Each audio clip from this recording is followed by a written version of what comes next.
नमस्कार दोस्तों, welcome to trading yogis. और आज हम बात करने वाले हैं आईजीएल इंद्रप्रस्थ गैस लिमिटेड के क्वार्टर वन के रिजल्ट की। कंपनी ने भाई काफ़ी अच्छा डबल रेवेन्यू ग्रोथ डीड में हमें रेवेन्यूज दिखाए हैं एंड प्रॉफिट भी काफ़ी अच्छा देखने को मिल रहा है ऑन क्वार्टर में।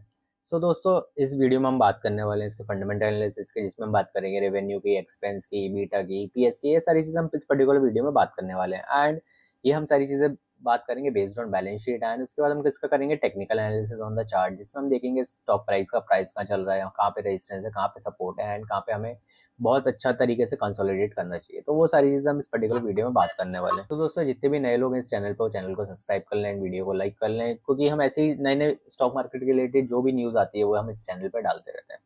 चलते हैं स्क्रीन पर, बात करते हैं इसके रेवेन्यू की। तो अगर मैं इसके रेवेन्यू फ्रॉम ऑपरेशन की बात करता हूँ तो वो हो रहा 5,000 करोड़ रुपए के आसपास। प्रीवियस क्वार्टर में था 4,580 करोड़ रुपए के आसपास। इस हिसाब से रेवेन्यू की बात करूँ तो भाई क्वार्टर ऑन क्वार्टर में 9.9% की ग्रोथ हमें देखने को मिल रही है। अगर मैं ईयर ऑन ईयर कंपेरिजन करूँ तो भाई 4,326 करोड़ रुपए था। यानी रेवेन्यू ईयर ऑन ईयर में भाई 16% के आसपास ग्रो हुआ है, जो कि काफी अच्छा देखने को हमें मिल रहा है। इसका मतलब है कि भाई टॉप लाइन में एक्सपेंशन है और काफी ज्यादा अच्छा पॉजिटिव हमें सिनेरियो देखने को मिल रहा है। कंपनी की अदर इनकम की बात करें तो 103 करोड़ रुपीज रही। टोटल इनकम बढ़ के भाई 5,140 करोड़ रुपए के आसपास हमें देखने को मिल रही है। प्रीवियस क्वार्टर में टोटल इनकम थी 4,680 करोड़ रुपए और लास्ट ईयर में थी 4,416 करोड़ रुपए के आसपास। तो अगर अगर मैं इंपॉर्टेंट पॉइंट की बात करता हूँ भाई एक्सपेंसेस, अब एक्सपेंसेस हमें देखना पड़ेगा कि एक्सपेंसिव बढ़े कि घटे हुए हैं। तो टोटल एक्सपेंस बढ़कर हो गए 4,880 करोड़ रुपए के आसपास। प्रीवियस क्वार्टर में थे 4,300 करोड़ रुपए के आसपास और अगर मैं उसके पहले की बात करूँ 3,940 करोड़ रुपए के आसपास। यानी रेवेन्यू भी बढ़ा हुआ है तो एक्सपेंस भी हमें बढ़ा हुआ देखने को मिल रहा है, जो कि लास्ट ईयर से काफी ज्यादा है एंड क्वार्टर ऑन क्वार्टर में भी काफी बढ़े हुए हमें रेवेन्यूज दिख रहे हैं। अब मैं बात करता हूँ भाई इसके stock in trade natural gas के, जो क्वार्टर में 3,800 करोड़ रुपए के आसपास। प्रीवियस क्वार्टर में था 3,200 करोड़ रुपए के आसपास। यानी अगर सेम क्वार्टर में बात करूँ 2,900 करोड़ रुपए के आसपास। तो भाई अगर मैं बात करूँ तो भाई 456 करोड़ हो गई है। एम्प्लॉय बेनिफिट्स भी 58 करोड़ रुपए से बढ़ते हुए हमें देखने को मिल रहे हैं।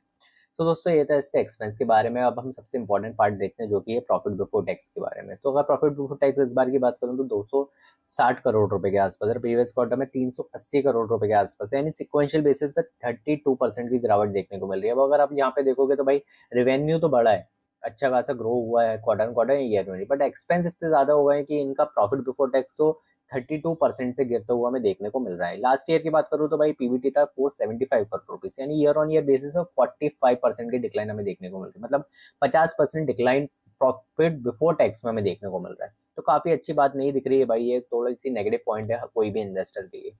अगर मैं बात करता हूँ तो भाई प्रॉफिट की, जो कि प्रॉफिट आफ्टर टैक्स रहा वो था भाई 186 करोड़ रुपीज के आसपास।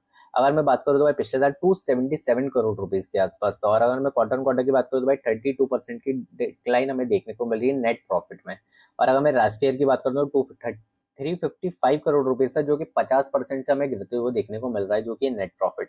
तो भाई इसमें हम सीधा सीधा इंडिकेट देखने को मिल रहा है कि भाई मार्जिन काफी ज्यादा ही हैवी प्रेशर बना रहे हैं इस पर्टिकुलर कंपनी के लिए एंड टॉप लाइन ग्रोथ भी अच्छी है, लेकिन भाई हायर इनपुट एंड एक्सपेंस के चलते भाई इनका प्रॉफिट हमें डिक्लाइन देखने को मिल रहा है। ईपीएस की बात करें तो 1.33 पर शेयर था, प्रीवियस में 1.98 था एंड अगर उसके पिछले साल की बात करें 2.54 था।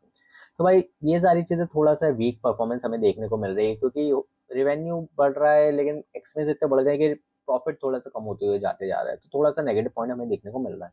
तो दोस्तों, ये था इसका फंडामेंटल एनालिसिस। अब चलते हैं स्क्रीन पर और बात करते हैं इसके टेक्निकल एनालिसिस की। तो अगर मैं आईजीएल के ऑल टाइम हाई की बात करता हूँ तो ऑल टाइम हाई हमें देखने को मिल रहा है 300 रुपए के आसपास। हो सकता है और ज्यादा भी हो, नहीं 300 रुपए के आसपास ही है।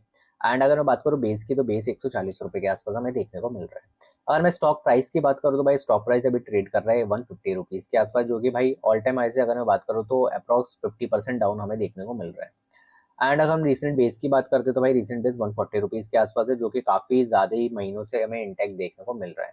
अगर मैं एक मेजर रेजिस्टेंस की बात करता हूँ, जो हमें छोटा सा मेजर रेजिस्टेंस देखने को मिल रहा है, जो कि 170 रुपए के आसपास। एंड अगर हम थोड़ा सा और छोटा सा बेस की बात करें तो हमें एक और छोटा सा बेस देखने को मिल रहा है, जो कि 147 रुपीज के आसपास। एंड अगर मैं माइनर एक रेजिस्टेंस की बात करता हूँ, जो कि हमें देखने को मिल रहा है 157 रुपीज के आसपास।